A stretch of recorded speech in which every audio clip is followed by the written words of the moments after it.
I want to serve the song. My mentality is I'm here to serve the song. And I always say the music dictates what I play, not the other way around. I don't dictate what the music is. That means I can hear something that I know I could pull this lick off and come back. But why? Like if it's not part of the song, if it's getting in the way of the singer, why would I do that? One thing's for sure is that when you keep doing that consistently over a span of time, even decades, there has to be a method, and it's not by accident. And we can't take that for granted, that there's something about you and your playing and how you work off the court. Because remember, the playing's the least that we do in the situation. It's the other stuff that takes up the rest of the day. So, there's something that Gorden Campbell has been doing for, 3 decades that has kept you in the game. Real quick, if you're new here, welcome to the TrevBeats Show. Hit subscribe so we can keep building together. And to my regulars who show up every time, I see you. And your viewership means everything. If you ever want to help fuel this channel so we can do even bigger things, you can grab some fresh gear from the merch store below or jump into the backstage membership next to the subscribe button. Now back to the show. TrevBeats Show, TrevBeats Show. Yeah.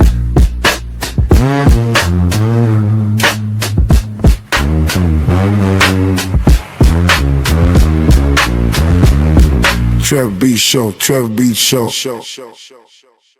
Welcome back to another episode of the TrevBeats Show. Now, you know how we get down here. We always have people that are really part of the culture, that have contributed, that have done things. And today is no different.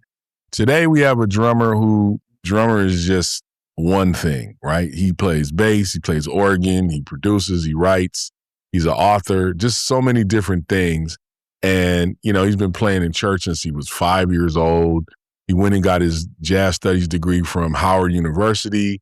And then he's just been for decades playing with everybody like Earth, Wind & Fire, Beyoncé, Mary J. Blige, Whitney Houston, George Duke, Neo. If you've seen any of those people, you've probably seen this man play. And he's the author of Secrets of the Working Drummer. So without further ado, please welcome my brother, Mr. Gorden Campbell, to the TrevBeats Show. Yeah. G. What up?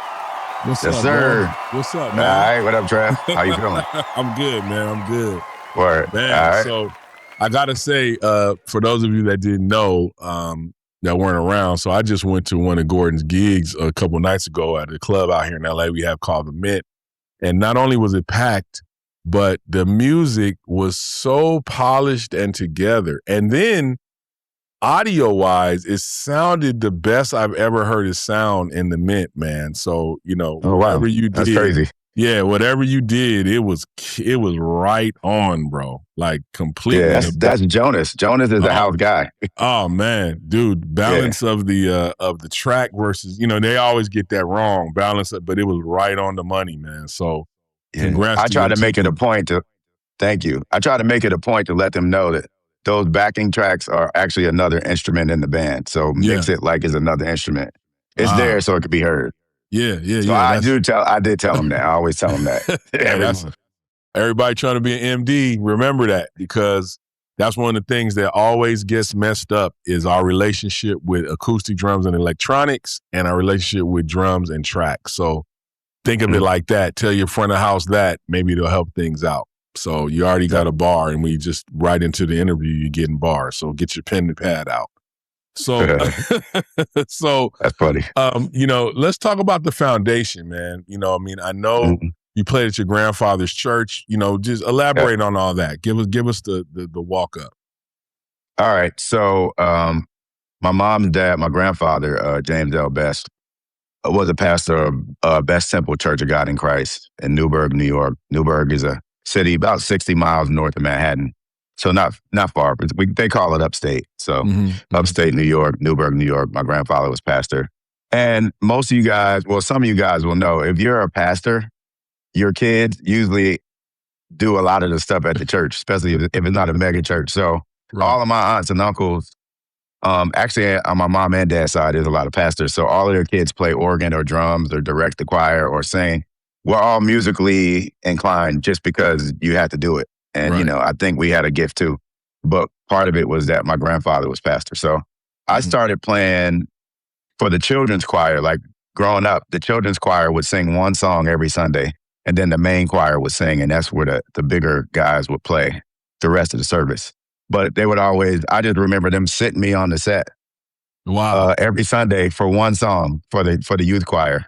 And yeah, that's where it started. They told me I was 5. I don't remember when I started. I don't remember. I just always remember being a drummer.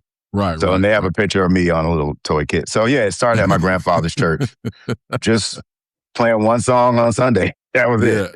And so you took that all the way, obviously you went to high school. I mean, by the time you got to high school, were you involved in like, jazz bands and other activities like that? Or did you, how was that transitioning into professionalism from the time you were a kid? I mean, when did you start really getting into doing gigs and that whole vibe?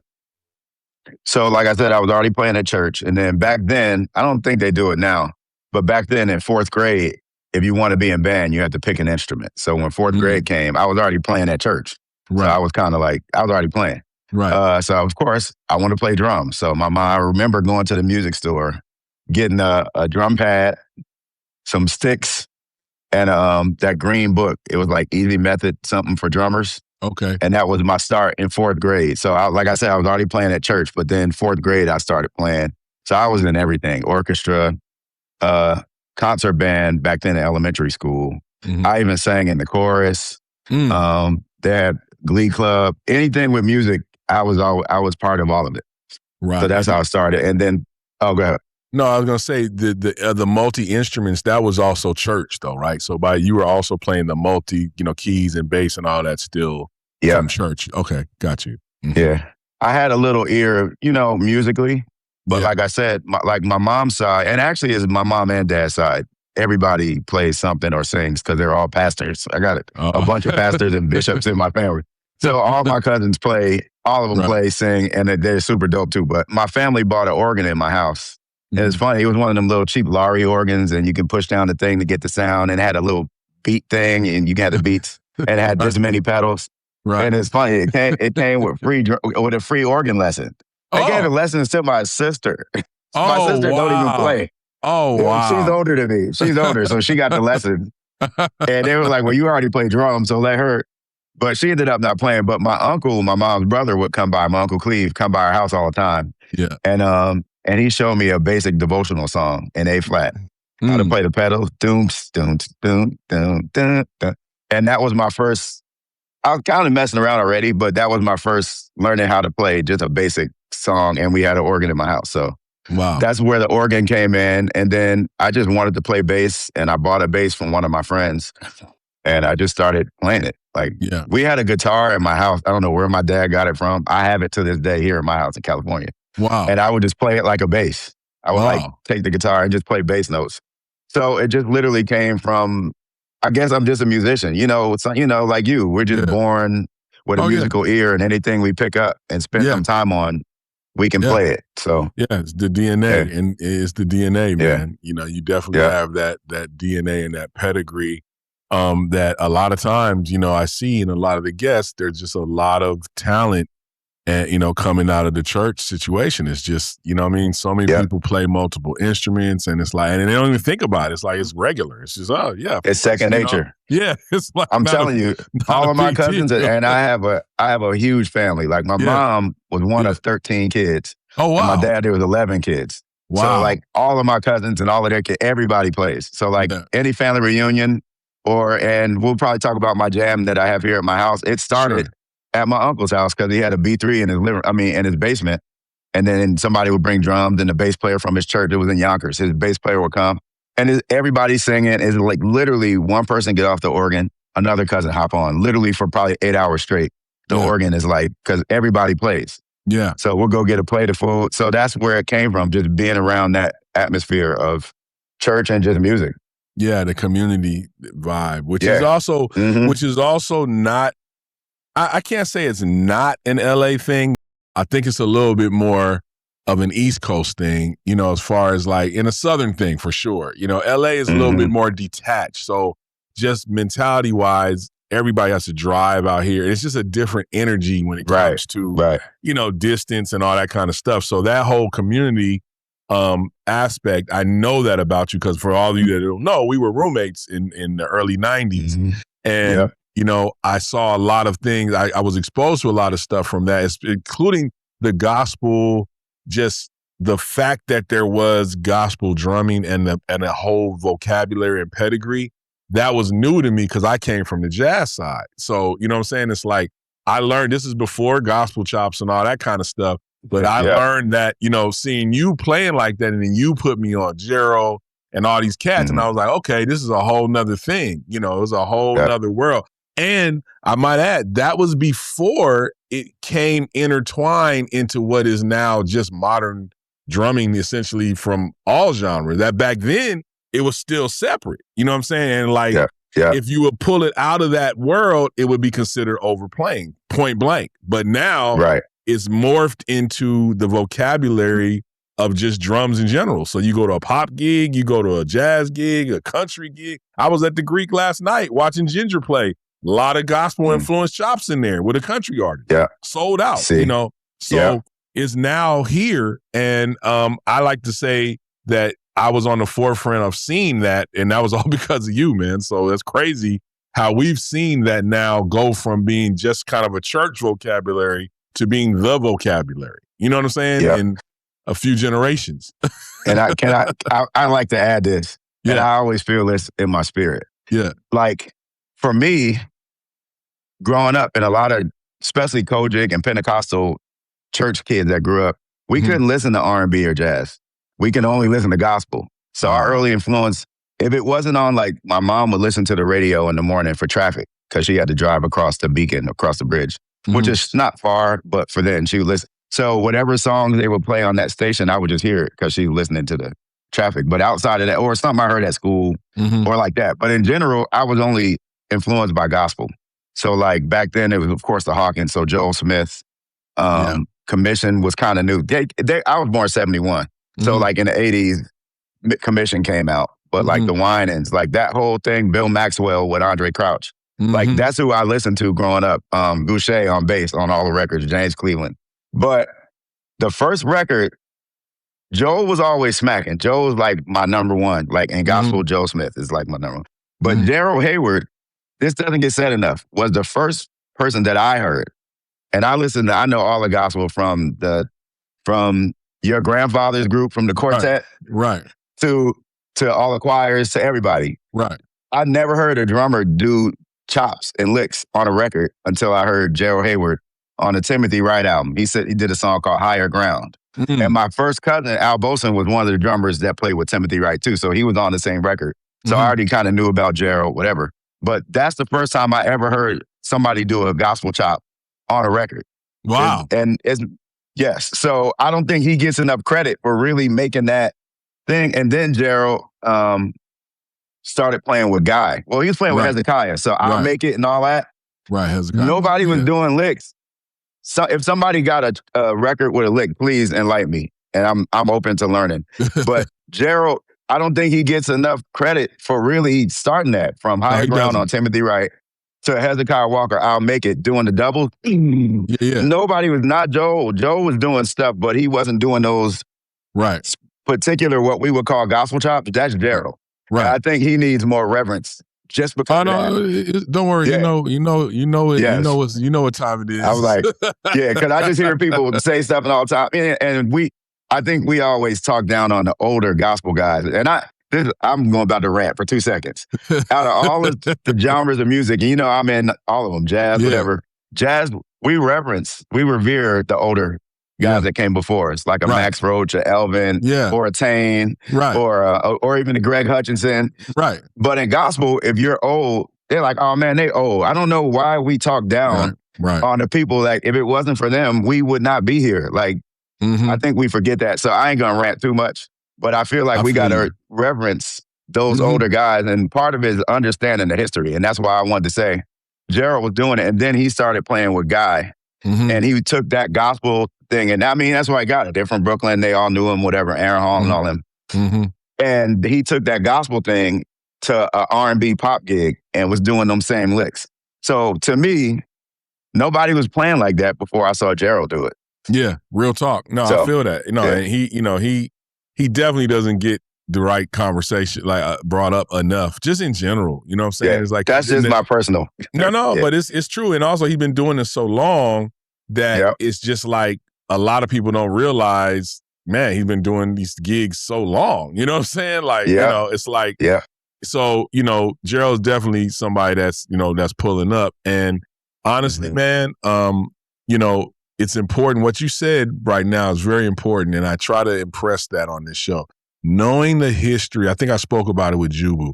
Knowing the history, man, anybody that I personally know that's great at their instrument or at music knows the history. You know what I'm saying? Yep. And if that's any, Yes. you know, whatever genre, if you're specializing in the genre, they always seem to know that history. You could sit down and talk to Robert or Terrace or Kamasi or Winton or any of these people Yep. for hours about jazz history. You know what I'm saying? This is, it's par for the course. And same with gospel. It's like this whole thing about just looking online and mimicking someone with no foundation and no history, it's not the best practice, because then you are only worrying about the what, but you don't know the why. And that's the thing that carries you through a whole career. You know what I'm saying? So I'm glad you brought that out. Now, we talked about DNA. Let's talk about another kind of DNA that you have for sure, which is the serve the song DNA, right? So you've been in all these different types of musical situations.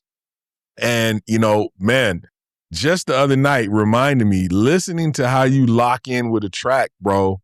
Listen, man, you know, I'm out here, but I'm going to tell you, Gordon, it was so refreshing to hear, because everybody's playing the tracks now, but the way you play with the track, man, it complemented it so well, and it was so in pocket. There was never a moment of, watch me play this lick. Oh yeah, and I'm gonna slightly be a little off when I come back. No, it was like so deadly locked in. Like I said, man, you were locked the heck in on that. So when you're going in all these different situations, you're playing with tracks and all that, what's your process for, what are you listening to on the track to lock in that much? You know what I'm saying? Because you're locked. What you got to have what is your target on the track? Or if you have to tell them to turn something up, if they got stems, what are you having them do on the track?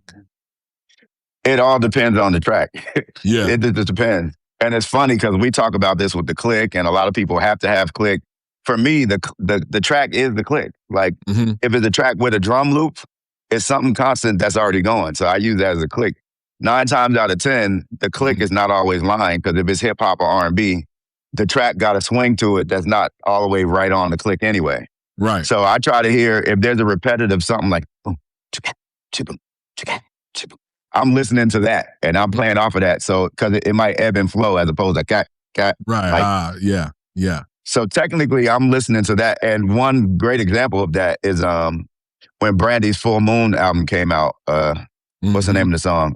What about? What about? Yeah. Oh, yeah. I did that run with her. We did the TV show run. There's an MTV one that a lot of people saw. Yeah. And the way Rodney Jerkins produced it, it's got the yes. So like, yeah. Yes. Yeah. So when we get to rehearsal, the Pro Tools guys like, yo, you want me to take that out? I'm like, no, that's the record. Right. And my first thing to answer your question is, I try to embody what the record is. You know, as Sidemen, for sure, they're bringing you in to enhance what the actual record is. And most of the producers nowadays don't use live drums. They program. Right. So what's funny is they're trying to program drums that sound like a real drummer, but we're real drummers trying to sound like programmed drums. It's funny. But whatever that vibe of the song is, that's my first thought. What's the whole vibe of this song? Yeah. All right. That's what it is. All right. That's what I have to embody. So if that means me like not playing a hi-hat or playing just quarter notes, whatever it is, I want to serve the song. And that, I think it starts with mentality. My mentality is I'm here to serve the song. And I always say the music dictates what I play, not the other way around. I don't dictate what the music is. That means I can hear something that I know I could pull this lick off and come back. But why? Like if it's not part of the song, if it's getting in the way of the singer, why would I do that? So mentality is number one. Yeah. Well, that's interesting, man, because that's something to be said about not relying just on the click, because hey, sometimes feels and overdubs and stuff, it ain't exactly on the click. You know, it might seem like it is, but it's not, you know, and that's what's being presented to the audience. The click's not going out to the audience. So, Right. you know what I'm saying? So your whole thing is serve the song. It goes back to that, serve the song. So you heard it once again, ladies and gentlemen, serve the song. The song is the most important thing. Now, here's something that I find very interesting. You grew up with your gospel background. You played all kind of R&B stuff. I mean, obviously you were getting your chops together on R&B, but then you decide to go to Howard and get a jazz studies degree studying with Grady Tate. How did that happen, man? How did that happen? Well, and it's a funny thing, like where I grew up, we didn't listen to straight ahead jazz. Like even in junior high school and in high school, they had what they call a stage band. So I was in a stage band, and that's where you're reading the chart and playing, but it wasn't swing. It wasn't traditional swing. It was just songs. Like I can remember the first beat I learned, it was like, boom, cat, dum, dum, cat, dum, cat, dum, dum. And I'm reading that. Right. So that was the extent of it. But then because my big cousin Al Boson was a drummer, I'll say he played with Timothy Wright. Whenever we would go to his house in Brooklyn, he always had all these records. And he had a bunch of records. And there's one with a drummer on the front like that with a big old drum set. I'm like, who is that? Oh, that's Billy Cobham. Oh, man. So when I went home, I went to the record store, which is non-existent now. And I bought anything with Billy Cobham on it. My first record was a Billy Cobham album. I didn't know who he was, what he sounded like. I just saw him in front of a drum set. And it was and I still have the record, Billy Cobham with Glass Menagerie. Yeah. And they're like rock fusion almost. Yeah. It's not really strict, but that was the thing. And then I got hip to like Joe Sample, which is not traditional. What is funny is my cousin, literally, Al Boson, is texting me right now. Oh, wow. I literally just said his name. And he's on the East Coast. Yeah. But, and then I got hip to like Joe Sample, the album Spellbound with Omar Hakim, Marcus Miller, Hiram Bullock. Let's pause there just 1 second. If you don't know that record, you guys gotta listen to Spellbound. It's one of those classic, incredible personnel, incredible performance, staple records that you have to go listen to. Take 6. Yeah. It's just crazy. Go ahead. Yep. I mean, I was an Omar fanatic after that. I went and bought, I had Omar drumsticks for the longest. That was my sticks that I used, Omar. Yeah. But I thought that was jazz. Right. Oh, and then my homies like Mark Torres, and I played in a group called Shining Light with Jimmy Childs and Mark. So they were older than us, like a generation older. They put me on the George Duke. So I started listening to George Duke records, but it still wasn't traditional. It was more the funk stuff. Yeah. So I just wanted to go for jazz. I just went, and I wanted to go to Berkeley. It was super expensive. And a cousin of mine from Baltimore was like, you ever thought about Howard? And I was like, no, they got a good jazz program. So I'm thinking jazz is like the Joe Sample, and I get to Howard and I auditioned, and I didn't know nothing about straight ahead until I got to Howard. Right. And so I auditioned, and the head of the department, Dr. Dawkins, like, he got something. Like, we could tell he can. So I literally learned straight ahead jazz at Howard. Like, as a freshman, that's when I started getting into Tane, like Wynton Marsalis, Elvin, Max. Yeah. Of course, everybody knew Buddy Rich. He was just a name that you just knew. Of course. Yeah, of course. The big band thing. Yeah. So that's how I learned. Yeah. Wow, man. So it wasn't on purpose. I just went because I wanted to be jazz. And my actual scholarship was in marching band. I didn't even have a jazz because I couldn't play jazz. So that was Thunder Machine. Was that Thunder Machine? Thunder Machine, yeah. Wow. C5M. Yeah, man. Yep. So that was my actual scholarship. So that's what, I mean, I like to march anyway. So it's because that's how I started marching. Yeah, man. Well, see y'all, you guys, listen, Eric, listen, you don't have to just do one thing, y'all. You know, it's like you can excel in one thing and learn other things, and you could use those that come into play different parts of your life.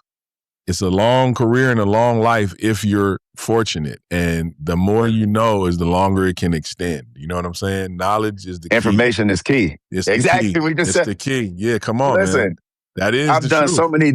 I've done so many different type of sessions and records and gigs. Sometimes they need somebody to play snare drum. If I didn't march, I wouldn't have that concept of how to even do a marching band type snare drum. So all information is great, and it helped my chops. Because at Howard, my freshman year, I played snare. We didn't bounce. We were old school. We had straps. I went from high school where we had harnesses, and it was, more that traditional. Then I went to Howard, which is a black school. We got straps, and we 90 degrees and playing traditional grip. Wow. So I had to learn how to play right-handed traditional grip, even though I play left-handed, because if you play a snare, everybody got to match. Yeah, it got to be uniform. Yeah. But we didn't let the stick bounce. All of our double strokes were stroked. Wow. Because on the field, when you got 6 or 8 snare drums, to make it not sound mushy, that was their concept. So we would practice I do my doubles and put the accent on the second. Yeah. So when we do, it was super clean. But saying all I'd say, it helped my chops on drum sets. Right. You know? Yeah, well, and then exactly. It just opened my ears up to everything. I did want to say this. What really got me swinging and playing more traditional is my second year, Chris Dave came. And Chris, like in Dallas, Houston, all in like Sputnik, their performing arts high school, they were playing straight ahead from kids. So I was way behind. But when Chris came, he put me on to everything. No lie, Chris would get like 10 new CDs. This was when CDs was every week. I don't know where he got the money from, but every week he would have 10. And we would just go sit at my house, or we had our own practice rooms with little CD players, and he put me on to everything. He turned me on to Dennis Chambers, really the Tane stuff, Skane's Domain. Like, Chris is the one that was like, dog, yo, you heard this? Oh, you got to check this out. And that's my second year is when I really dove into listening to real, what we would call traditional jazz, or real, straight ahead.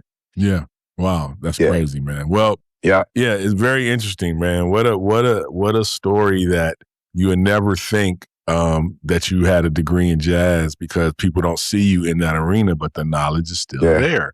You know what I'm saying? Which is crazy. Now, you oftentimes we do a lot of time, spend a lot of time being sidemen, and at one point in our careers, that's a goal, right? And then we kind of, like, goals work. Every time you get to one, there's a new one. So, you did a lot of work as a sideman. You got to the level on that, probably the highest level you could be. And then it's like transition. So now you transition a lot to MD and producer.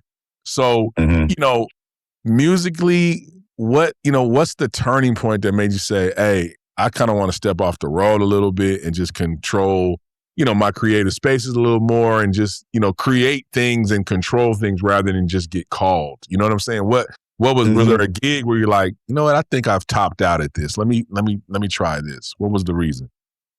Well, yes. When I just said I'm gonna stop touring for a while, I had toured for 20 years. I started in 1993, and this was 2013. And I was like, man, I'm cool. Like, it was a tour where on show days we didn't have a hotel, and we were had to do showers. And a lot of artists do this, and a lot of like country art. I know other genres of music isn't standard.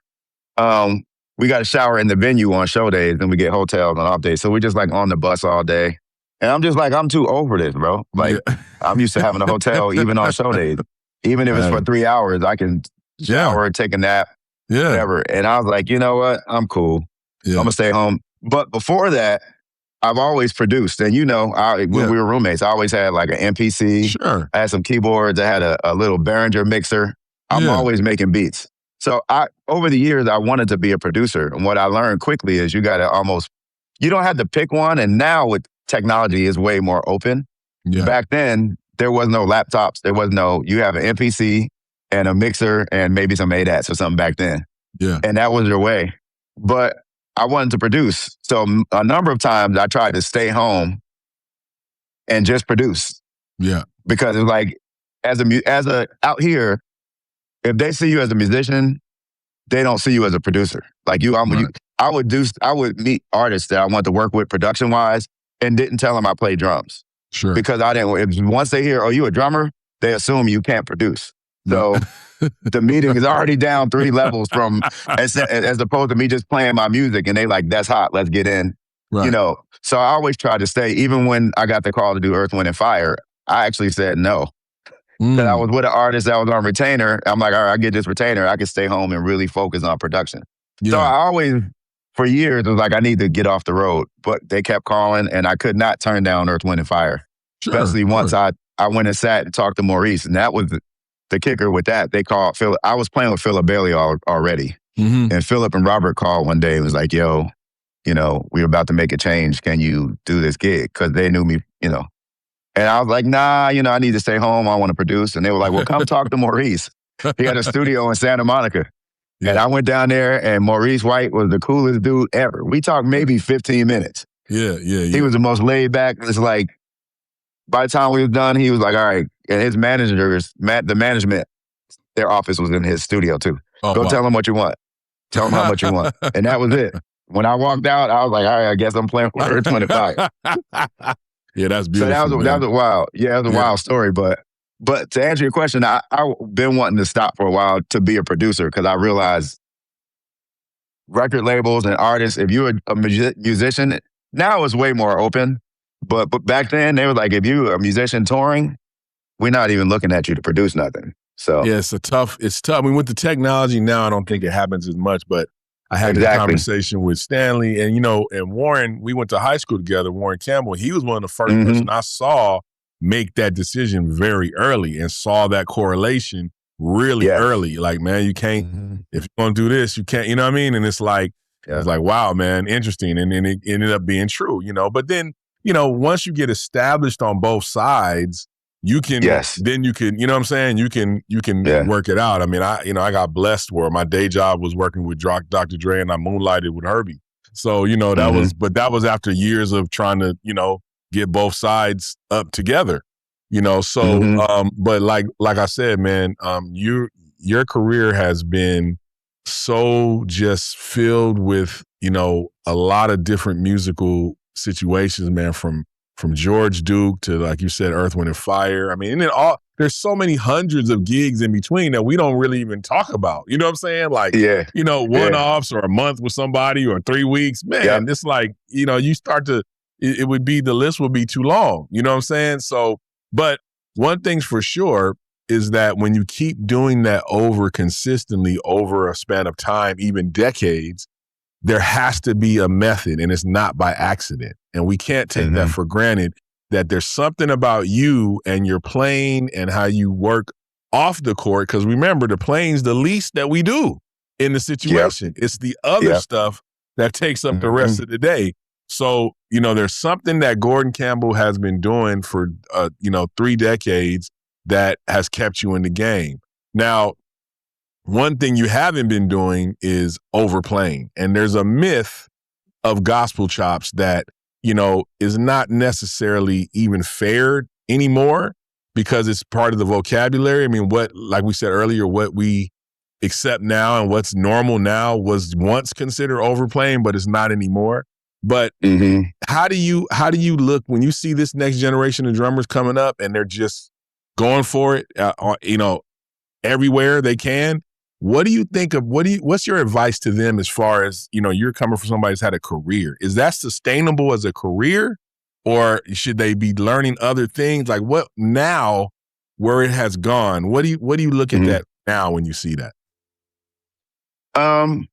I number one say, and this is why I think my career has been where it's been. I've played with a lot of older guys, and they schooled me. I didn't always play. I mean, just from my whatever musicality, and I think part of it is because I play bass and keys and organs. I play other instruments, so I'm hearing it as it's playing. So I'm knowing that these licks probably won't fit, or it's just going to get in the way. But playing with older guys that I really respected, so when they said something to me, even if it was harsh, and I had this conversation with my daughter just last night, I'm like, Cass is too sensitive, because when somebody's telling you something, they're literally trying to help. Right. And it's like, well, it's the way you said it. And it was like, I don't care if it's the way I say it. And I always tell her this, like, and this is sidebar, but I'm like, if I go, hey man, there's a pothole right in front of our house, don't hit that pothole. Yeah. You're going to hit it because the way I said it, or do you not want to mess your car up? Like, listen to the message. So when I was at Howard, I played in his band, Larry Seal's Quartet. Larry was a sax player, and his brother was a drummer before me, incredible drummer. Like, I would listen to their shows, learning the music. I was like, yo, who is that? Like, he was killing. But I took over. I'm a young kid. I'm in college. I'm learning a bunch of stuff. So, of course, I want to, everything I'm practicing in the practice room at school, I want to try it on a gig. Yeah. From double pedal on down. Yeah. And I'm thinking I'm killing, because I had chops. I grew up, I know how to play. He'd be like, hey, let me holler at you. And he'd be like, yo, do you realize you, when in the beginning of my solos, you're playing all over the place. You're not leaving me room to see what I'm hearing so I could solo on my saxophone. Right. Or do you realize that you're rushing when you do a fill, and then you slow back down when you come to the groove. Or I had bought a piccolo. Like, why would you bring that to this gig? That snare don't even fit this type of music, bro. So he made me think of it in a different type of way. And that's what I not trying to match myself to like a Kobe or a Jordan or the greats basketball wise, but a lot of it is their mind, or LeBron, the way they think. Yeah. They have the athletic ability to do whatever, and a lot of them do. But I think what separates them is the way their mind is, how they see angles, how if I back him up and then spin like that. So that's how I look at music. It's more about thinking.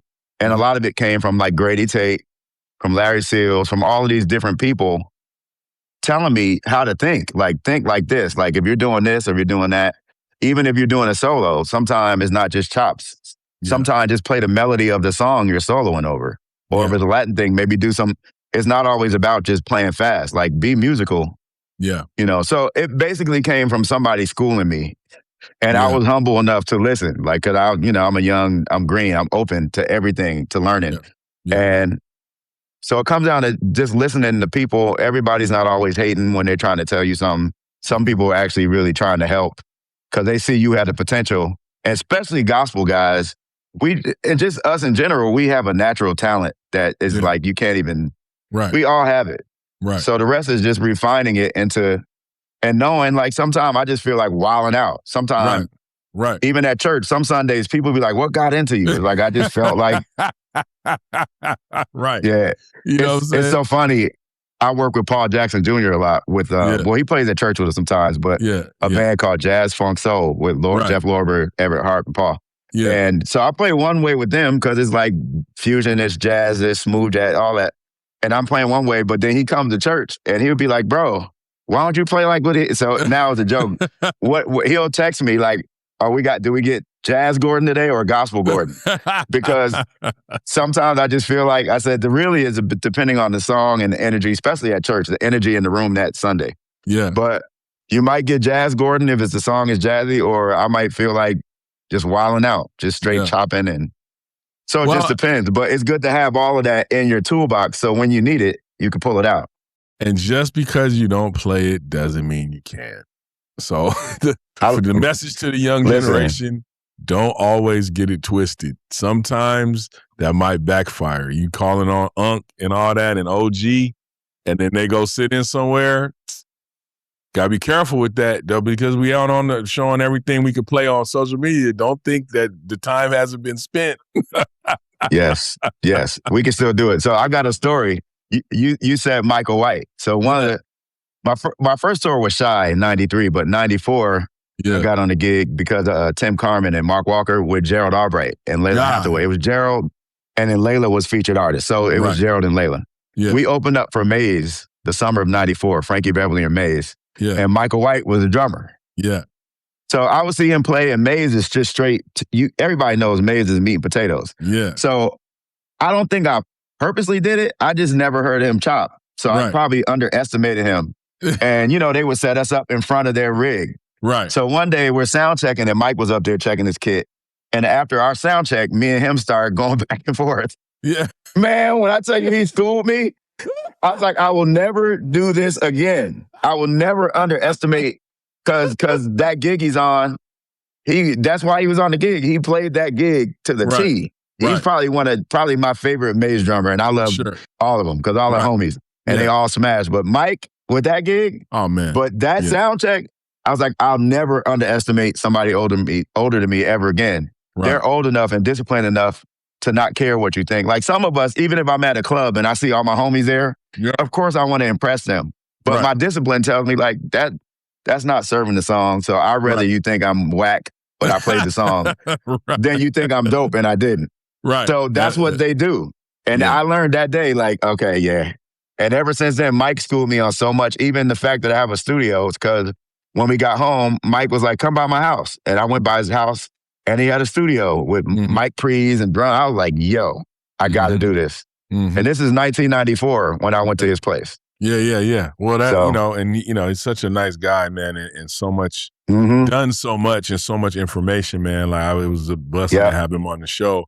Now, the other thing with that, what you just said, though, because you kept going back to what's right for the song. And there's something that I kind of talk about, which is the gate of ego. So the ego is the gate that blocks everything from coming in. You know what I'm saying? So when you put up that barrier, you know what I'm saying? My dad used to always say, a closed hand never lets anything out, but also never lets anything in, closed fist. Exactly. When you put that barrier up, it really is detrimental because everyone piggybacks off the generation before us in everything. It's in everything we do. That's why we have history. That's why we have, Yes. That's why when you go to be a lawyer, all you're looking at is hundreds of years of cases. It's all about Exactly what happened before us. And if you're just like, oh, I don't need to see all that. I don't need all that. I'm just going to do me. What kind of lawyer would you be if you can't cite a case from 25 years ago?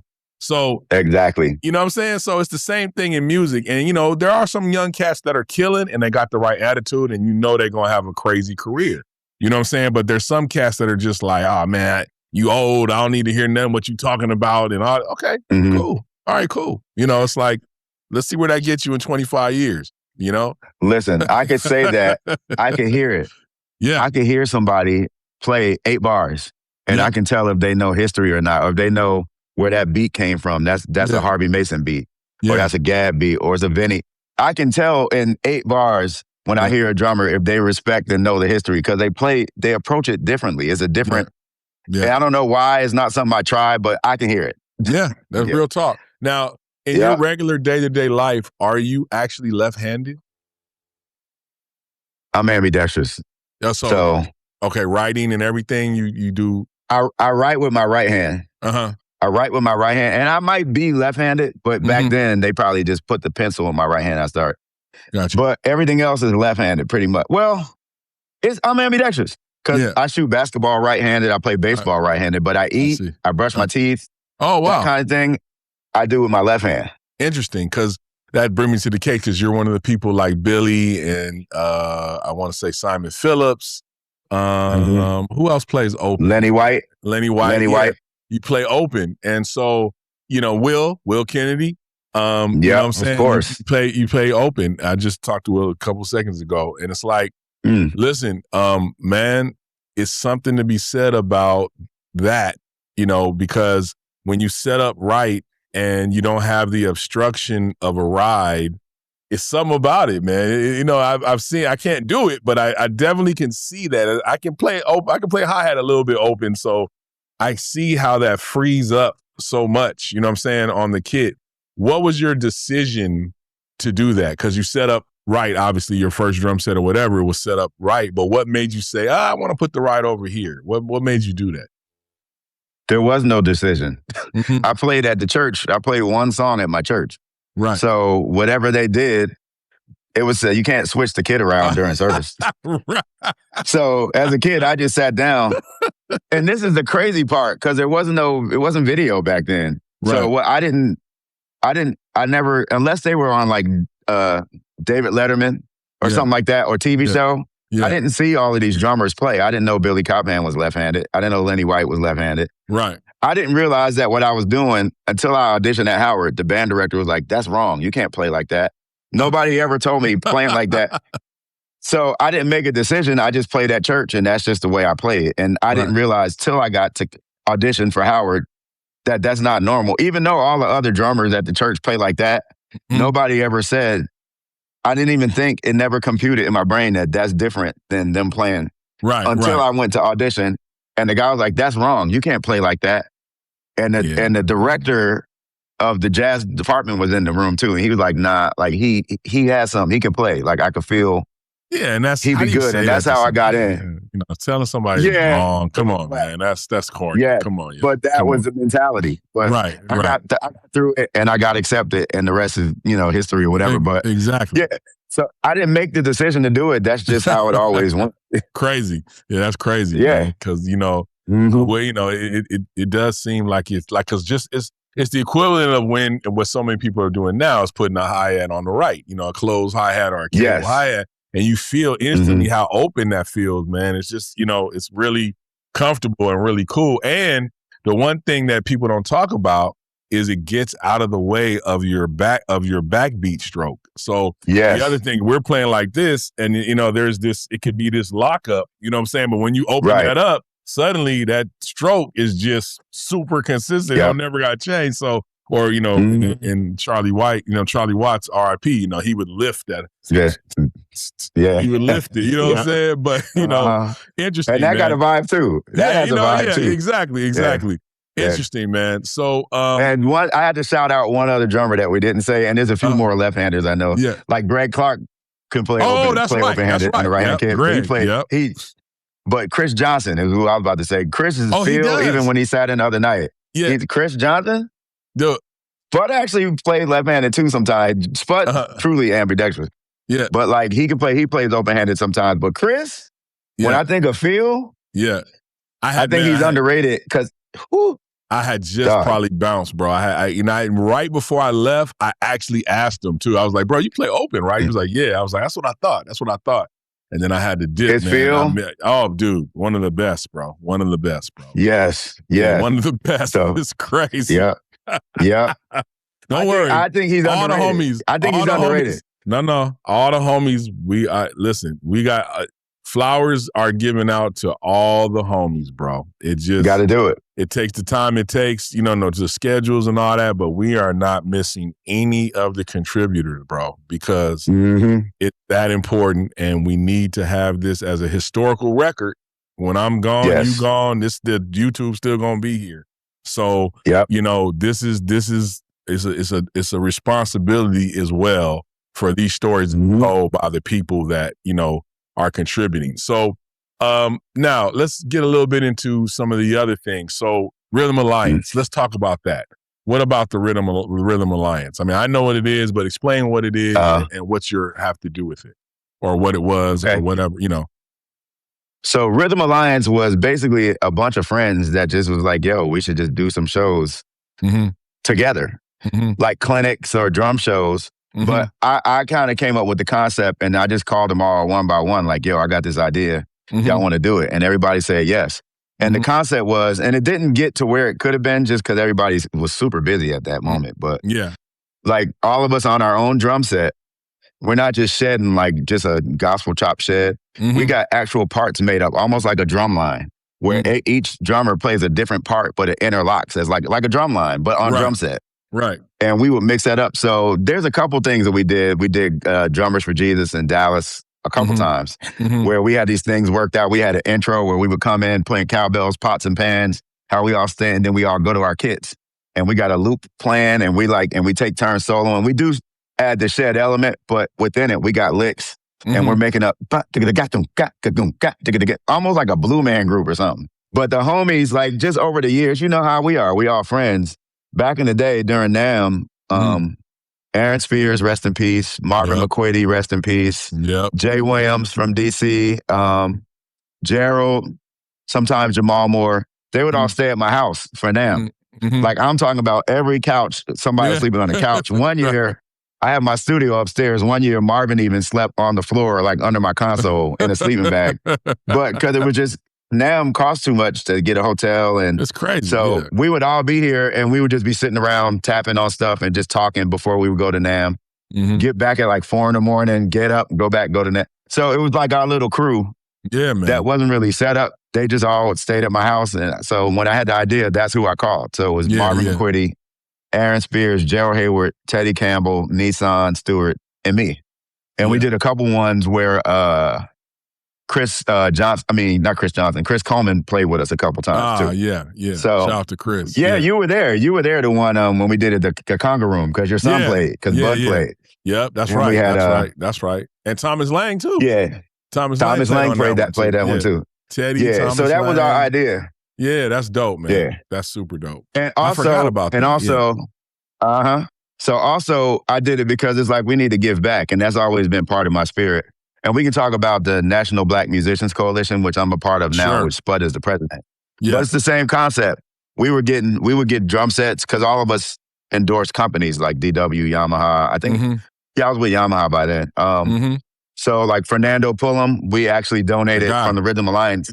We got him a drum set. I had a Yamaha drum set. We donated it. We got some congas and stuff because he had his school back then. Exactly. So that's what it came back from paying it forward, but we can do shows and use our whatever celebrity to give back to the community. So that's kind of where the concept came from. Well, shout out to Rhythm Alliance and shout out to because that was a vibe when it was happening. Shout out to the National Black is it Musicians or Drummers Coalition? Musicians Coalition. Yeah, because my wife be wearing the hoodie all the time. And I was there this year. Well, we were both there this year for the thing. And I will say that one of the guys there has just signed with DW, and that was the brother Ryan Strickland. So who killed it that night, you know what I'm saying? So, you know, we had to make a few calls. And so, you know, this is the kind of stuff that happens. Thank you. Yeah, I mean, I'm not part of the, you know, but I am. You know what I'm saying? It doesn't matter. Yes, you we call all it are. what you want. Yes. Yeah, it's like, come on, that's just what we do, right? So, you know, because these people are going to be the future of the instrument and the vibe. And these cats, we can clearly see they're going to have a career. You know what I mean? So it's up to us to not be on some hater junk. We got to extend that olive branch and keep this thing going, or else it will not be going. You know what I'm saying? Yeah, like, because that's how we got on. We got on because one of the older guys that had a great reputation was like, yo, call Gordon, call Trev. I can't do this gig with such and such. And that's how it works. Like, anything other than that, you trying to hoard gigs for yourself, that's going to be your only gigs. Yeah. Where we give gigs out and they come back, and people always come back, man.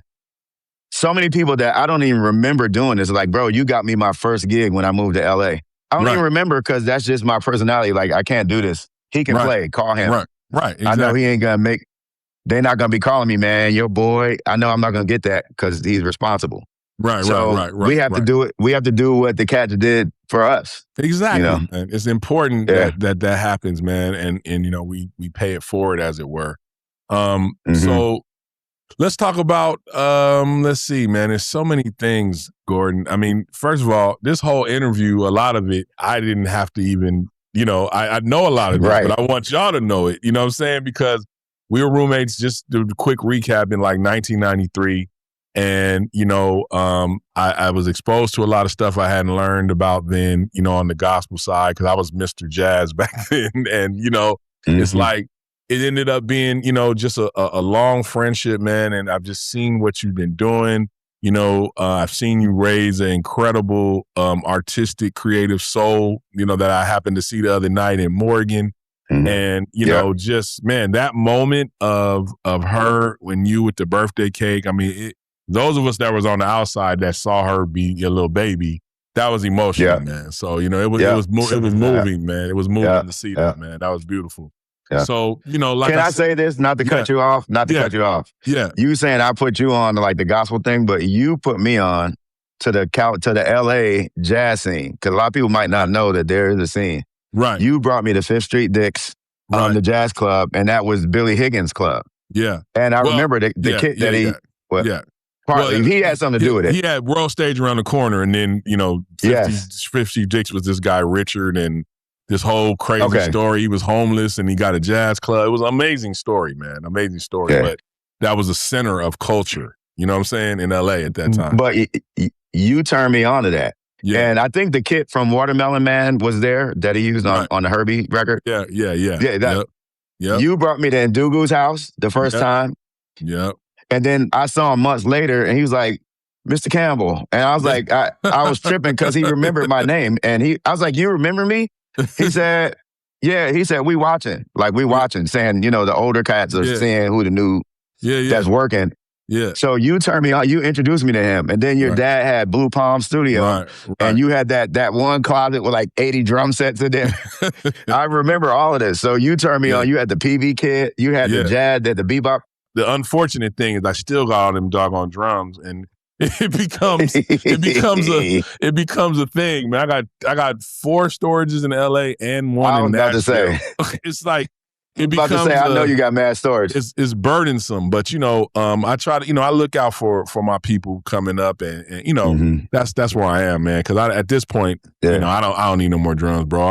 I'm good. You know what I mean? I want to make sure everybody that deserves it is on. You know what I'm saying? Yeah. So, but yeah, man. Well, listen, G, it's like, I gotta say, man, the other night was great to see, especially ahead of this, because it was just killing. That horn section, man, where'd you find them, man? They was on it, bro. They were on it, man. I met them playing with DW3. Do you know DW3? I don't They do know. Spaghettinis. Okay.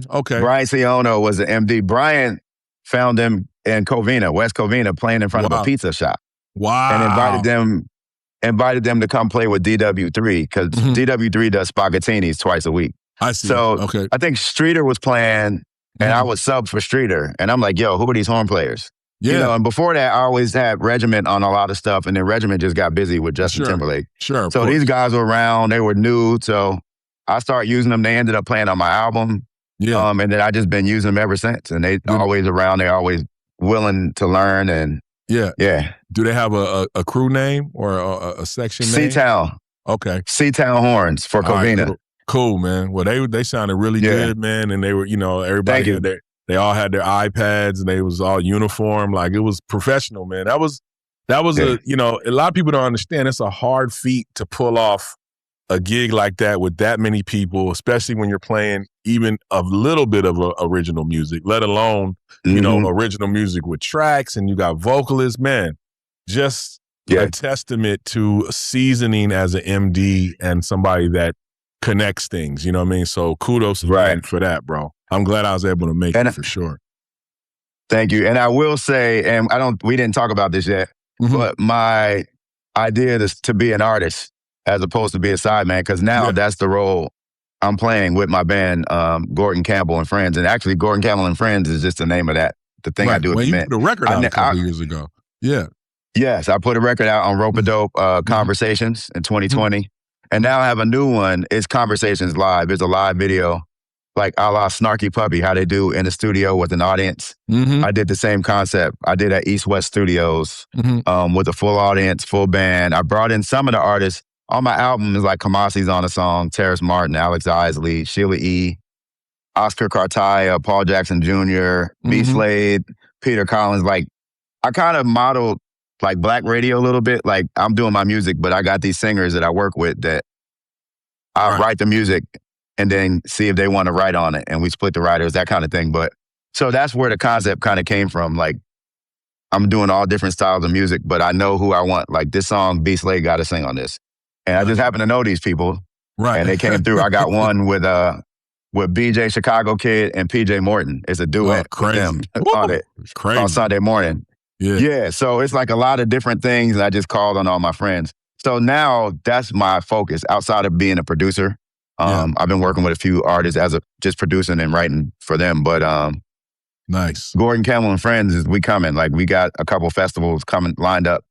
So watch out for us, because that's my goal now, just to do the artist thing and really make it big. Start doing the festivals around the world.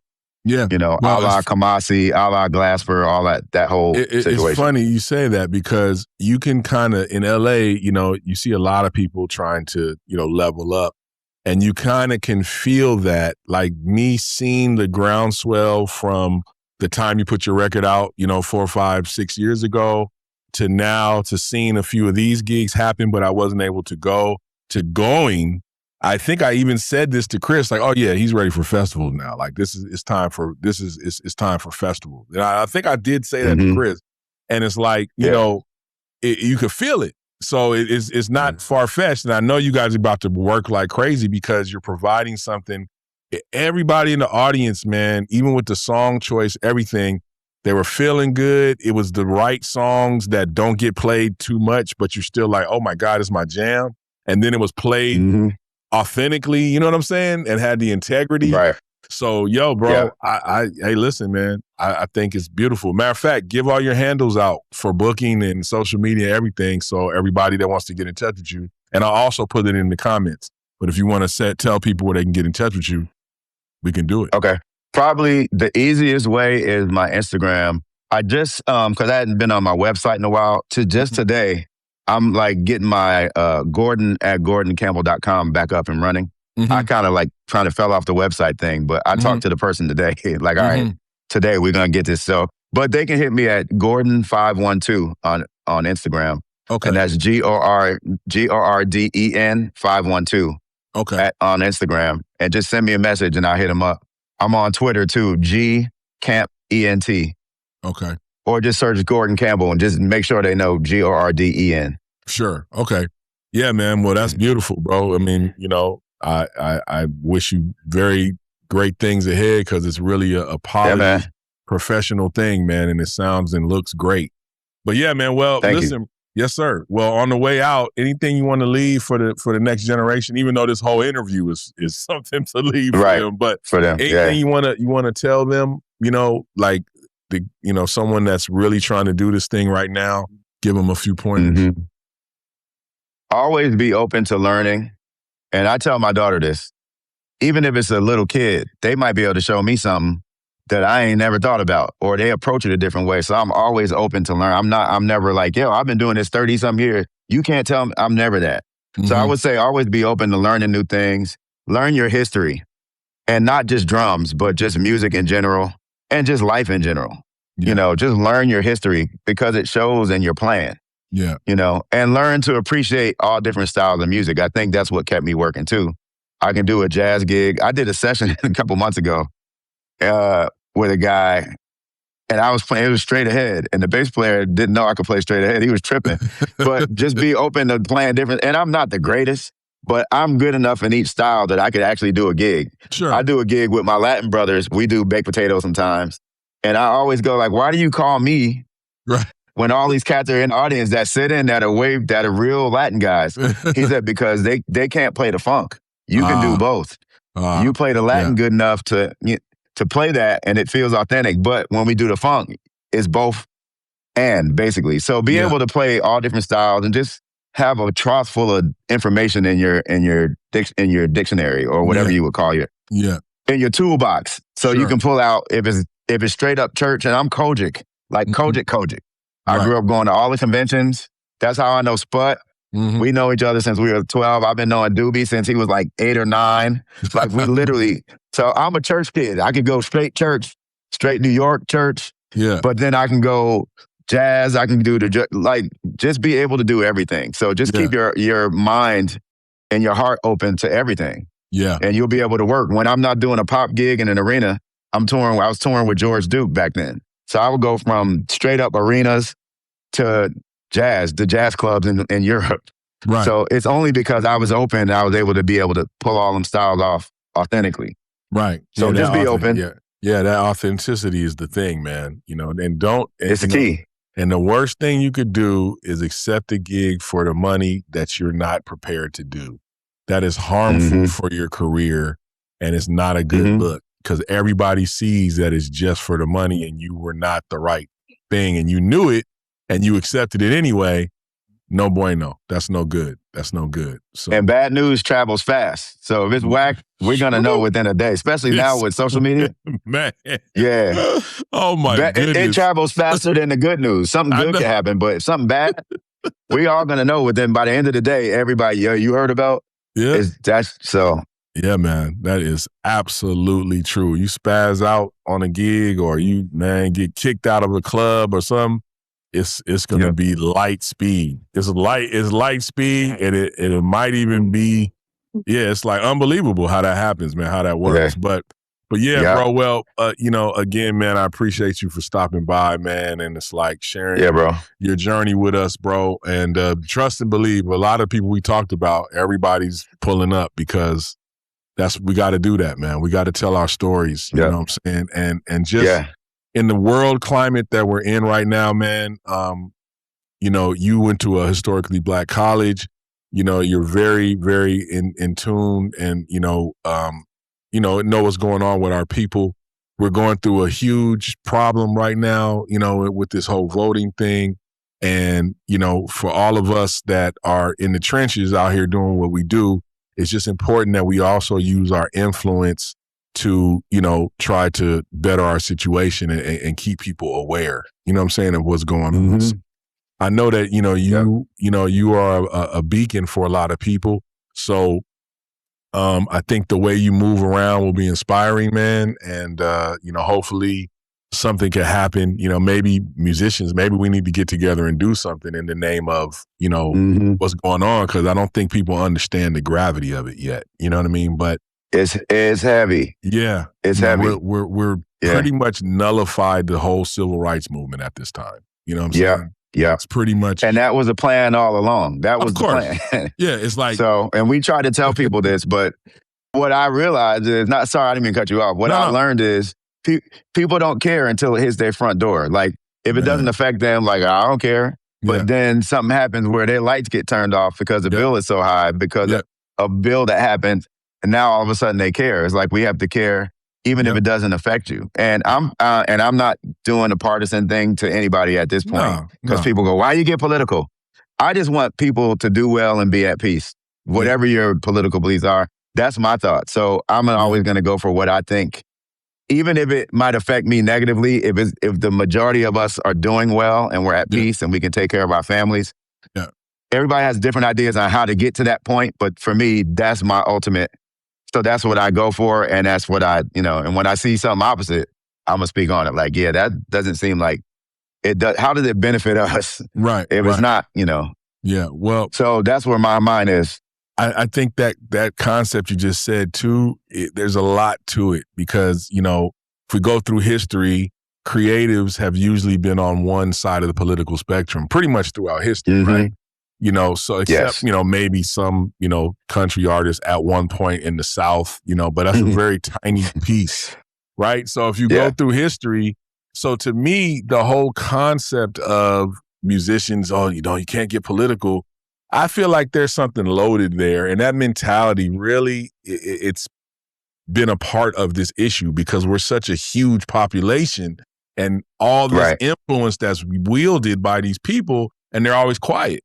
That only helps one side, and people don't understand that. And now we're seeing the effects of the most influential people never speaking on this.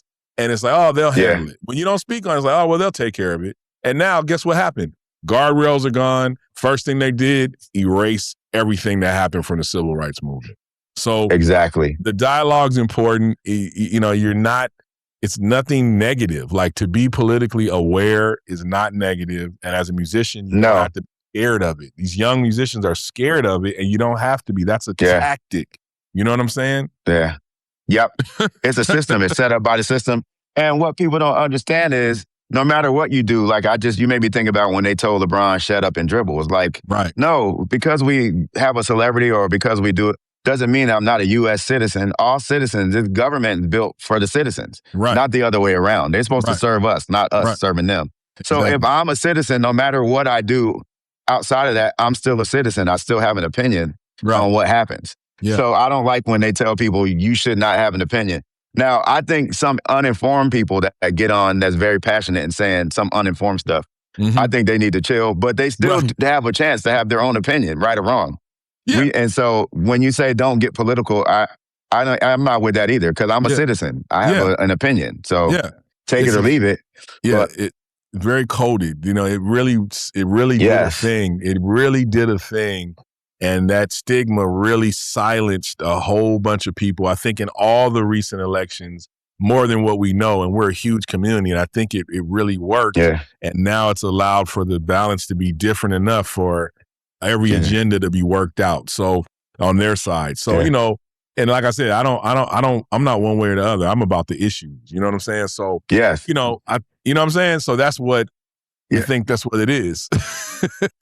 I think part of it is because it's so one side or the other. What's the word? It's so polarized.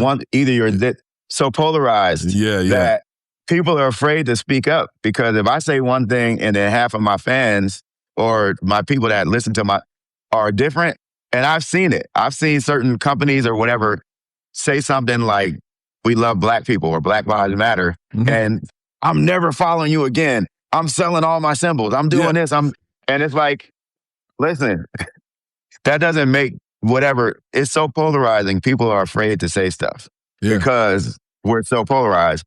To me, you might have a 1,000 or 180 difference opinion from what I think, but I'm not going to say your whole thing. I'm just going to say that's your opinion, and you're entitled to it.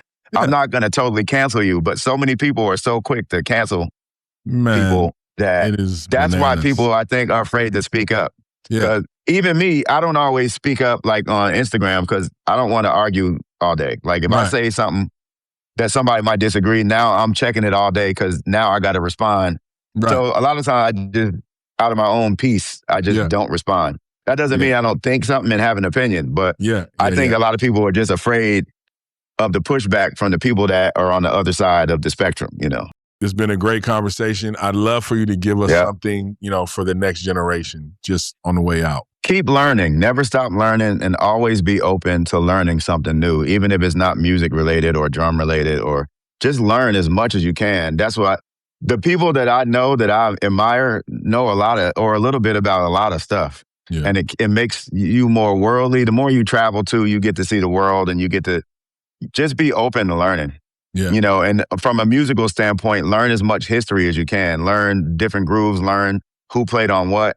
And like you said earlier, all of the real cats from anybody, you can ask them what did McCoy Tyner play on this one record, and if they play piano, they could tell you. Right. Or what did Elvin play drums on, or what did Vinny play? Like, know that history so deep that, like, any one of us, from Ronald Bruner, Chris Dave, any one of us, if you say, what did such and such play, or Calvin Rogers, what did Joel Smith play on the Hawkins Until I Found the Lord? Mm-hmm. He can tell you exact beat. We study it. We're like nerds for our thing, and you have to be nerdy to really get it. So learn history and be open to everything, and be open to somebody telling you something. Yeah. You know what I'm saying? Don't be mad and say, he hating. Just listen to it. Because even if they are hating, you can still get something from it sometime. They might be coming from a hating spot. Right. But the words he's saying might still help you. Yeah. So just be open. The gates. Open the gates, man. Yeah. Open the gates. You know what I'm saying? And we say that, just like you just said. Be open. So now think about it like be open. Open them gates of ego and let the stuff come in. You know what I'm saying? Yeah. So ladies and gentlemen, it's been a pleasure. My guy on the TrevBeats Show, Gorden Campbell. Thank you, my brother. Thank you, man. Thanks for having me, man. All good. So much information. And man, I look forward to sitting down with you again, bro. Appreciate it. Yeah. For sure. And we neighbors, so we need to go break bread. I know. I was up there the other day on the bike, and I was like, wait, ain't that Gordon's crib right over there? And I was like, I ain't gonna bother. I'm gonna pull up on the bike one of these days, man, for sure. Just hit me. Yeah. I'm around. All right, bro. Peace. Yeah. Okay, man. Later. Yeah. Okay, so if you got value from this episode, do me a favor. Hit subscribe, drop a like, and share this with somebody who needs to hear it. New episodes drop every week. I'm Trevor Lawrence Jr. This is TrevBeats Show, and we out. It's the TrevBeats Show, and we out. We out. It's the TrevBeats